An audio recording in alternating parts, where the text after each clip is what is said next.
नमस्ते दोस्तों, वेलकम। आज बात करेंगे एक न्यूट्रिएंट्स की। अभी रिसेंट में डिस्कवर हुआ है, जैसे विटामिन्स होते हैं, मिनरल्स होते हैं, कुछ अमीनो एसिड्स होते हैं, वैसे एक कोलिन करके ये न्यूट्रिएंट है। अभी रिसेंटली इसको देखा गया है कि इसका बड़ा इंपॉर्टेंट रोल है हमारे शरीर में।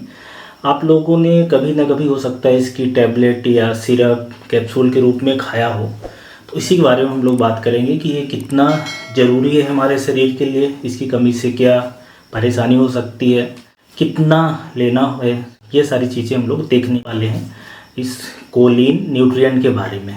स्पेशली ये कोलिन की अगर बात करें तो ये प्रेग्नेंट लेडी हैं, उनके लिए स्पेशली रिकमेंड करा जाता है। या फैटी लीवर की किसी की समस्या है, लीवर के अंदर फैट इकट्ठा हो गया है, या मसल प्रॉब्लम है, या ब्रेन से संबंधित कुछ बीमारियां, उसके लिए स्पेशली ये कोलिन का सप्लीमेंट दिया जाता है। तो अगर इसके फंक्शन की बात करें कि कोलिन हमारे शरीर में करता क्या है, तो ये कोलिन हमारे शरीर के हर सेल्स के जो सेल मेम्ब्रेन होती है उसको बनाने में मदद करता है। इसके अलावा ये एसिटाइल कोलिन एक होता है जो कि सेल मैसेंजर की तरह काम करता है, न्यूरोट्रांसमीटर है बेसिकली।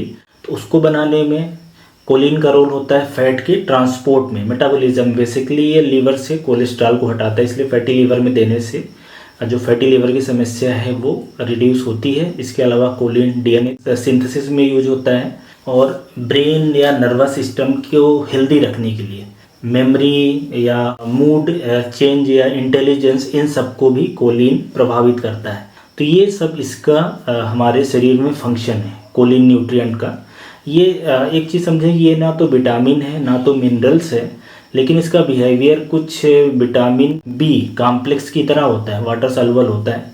अब अगर कोलिन के नॉर्मल रिक्वायरमेंट की बात करें कि शरीर में कितना चाहिए, एक दिन की कितनी डिमांड होती है, तो इसकी अगर डिमांड की बात करें तो महिलाओं में ये 425 मिलीग्राम, 425 मिलीग्राम, पुरुषों में 550 मिलीग्राम। जो प्रेग्नेंट महिलाएं हैं उसमें डिमांड थोड़ी सी ज़्यादा होती है, 500। इसके अलावा जो ऐसी महिलाएं जो अपने बेबी को मिल्क पिलाती हैं उनके लिए 550। ये रिकमेंडेशन है कि इतना होना चाहिए नॉर्मल हेल्दी रहने के लिए, हेल्दी शरीर रहने के लिए इतना चाहिए होगा। और ये जैसा कि मैंने बताया कि ये जो न्यूट्रिएंट्स हैं कोलिन, अलग अलग हमारे शरीर के कोशिकाओं को हेल्दी रखने के लिए चाहिए। इसका कुछ पोर्शन तो हमारा शरीर खुद बना लेता है, हमारा लीवर बना लेता है, लेकिन ज़्यादातर जो कोलिन है उसकी सप्लाई फूड से होती है, इसलिए इसकी डिफिशियंसी हो सकती है। स्पेशली ऐसे लोगों में कोलिन की डिफिशियंसी किस में ज़्यादा होती है, किसको ये हम लोग सप्लीमेंट लिखते हैं, तो ऐसे लोग जिनको प्रॉपर न्यूट्रिशन ना मिल रहा, वो ऐसे खाने जिसमें कोलिन होता है वो ना मिले, या तो उम्र बढ़ने के साथ इसकी कमी की संभावना बढ़ती है। गर्भवती महिलाओं में, ऐसी महिलाएं जो बेबी को मिल्क पिलाती हैं, ऐसी महिलाएं जो ज़्यादा उम्र की हो गई हैं, पोस्ट मेनोपॉजल, या तो ऐसे लोग जो क्रोनिक एल्कोहल ले रहे हैं, या ऐसे लोग जो एथलीट हैं, बेसिकली हाई इंटेंसिटी एक्सरसाइज करते हैं, तो ये कुछ रिस्क ग्रुप होता है, मतलब इसमें कमी हो सकती है। और अगर कोलिन की कमी हो, कोलिन की डिफिशियंसी ऐसा देखा गया है कि अलग अलग ग्रुप में अप टू 80% लोगों में इसकी कमी हो सकती है।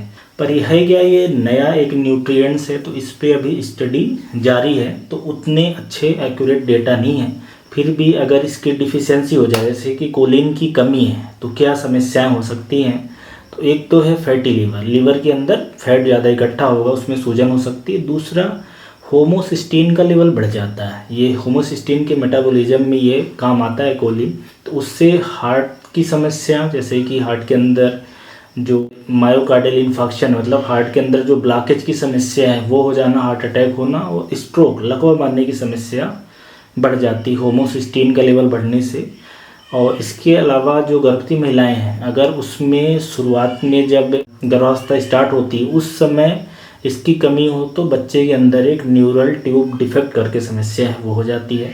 बेबी का वजन कम रह सकता है, जो महिला है उसमें ब्लड प्रेशर की समस्या हो सकती है, और जो बच्चा है वो प्री मैच्योर, मतलब कम एज में उसका जन्म हो सकता है।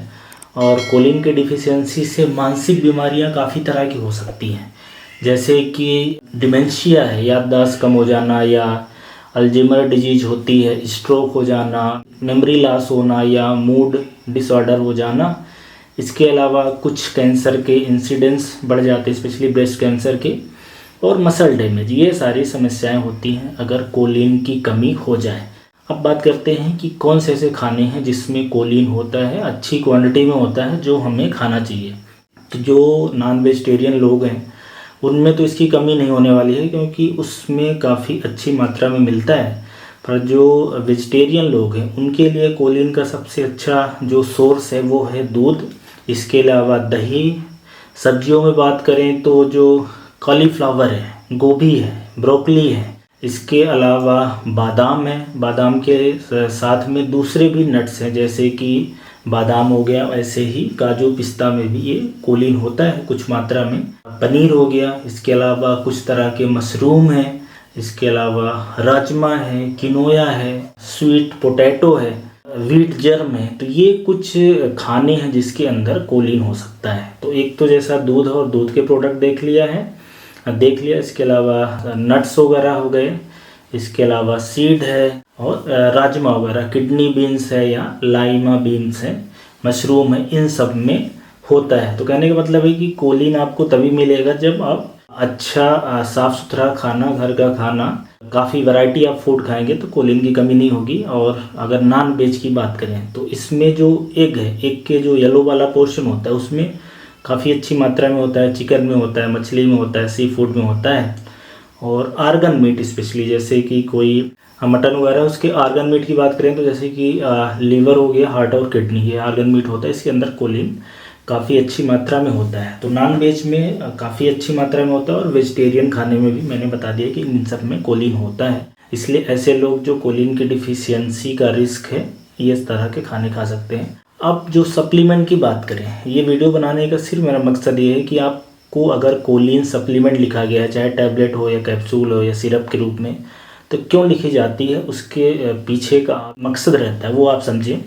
तो हो सकता है कि आपको ये कोलिन जो टैबलेट है अकेली हो, जिसमें सिर्फ कोलिन डला हो और कुछ ना हो, 500 मिलीग्राम की कैप्सूल हो सकती है, टैबलेट हो सकती है, या मल्टी विटामिन मल्टी मिनरल जो टैबलेट होती है उसके साथ में कोलिन डला हो सकता है। या कोलिन, कई बार ऐसा होता है कि इनोसिटाल करके एक कंपाउंड होता है या न्यूट्रिएंट होता है, कोलिन प्लस मायो इनोसिटाल, इसके कॉम्बिनेशन के साथ भी हो सकता है। और दूसरे भी एंटीऑक्सीडेंट, जैसे फैटी लीवर की समस्या है तो कोलिन के साथ में दूसरे भी इंग्रेडिएंट्स रहेंगे, उनके साथ ये मिलेगा। तो ये जो कोलिन है, अगर ये टैबलेट कैप्सूल की बात करें तो एक तो कोलिन बाई टार्ट्रेट नाम से हो सकता है, या तो फास्फेटाइडल कोलिन ये हो सकता है, या लेसिथिन। तो लेसिथिन और फास्फेटाइडल कोलिन में जो परसेंटेज होता है कोलिन का, ये डिफरेंट होता है। तो स्पेशली जो महिलाएं होती हैं, गर्भवती महिलाएं हैं, उनमें या तो फैटी लीवर की समस्या है या मानसिक बीमारी में ये काफ़ी बार लिखा जाता है, मतलब कोलिन, इनोसिटाल, इस तरह की कंपाउंड। और डोज की बात करें तो अगर आप कैप्सूल ले रहे हैं तो 500 मिलीग्राम है, दिन में एक बार या दिन में 2 बार भी लिया जा सकता है। 1, 1.5, 2, 3 महीने तक आपको सप्लीमेंट ये लिखा जाएगा। तो ये जो कोलिन न्यूट्रिएंट है उसके बारे में ये जानकारी है कि क्या होता है, किस खाने में मिलता है, कमी से क्या हो जाता है। और आपको अगर किसी डॉक्टर ने लिखा है तो क्यों लिखा है, उसके पीछे का जो साइंस है वो मैंने बताने समझाने की कोशिश करी है। उम्मीद है ये वीडियो हेल्पफुल होगा। धन्यवाद।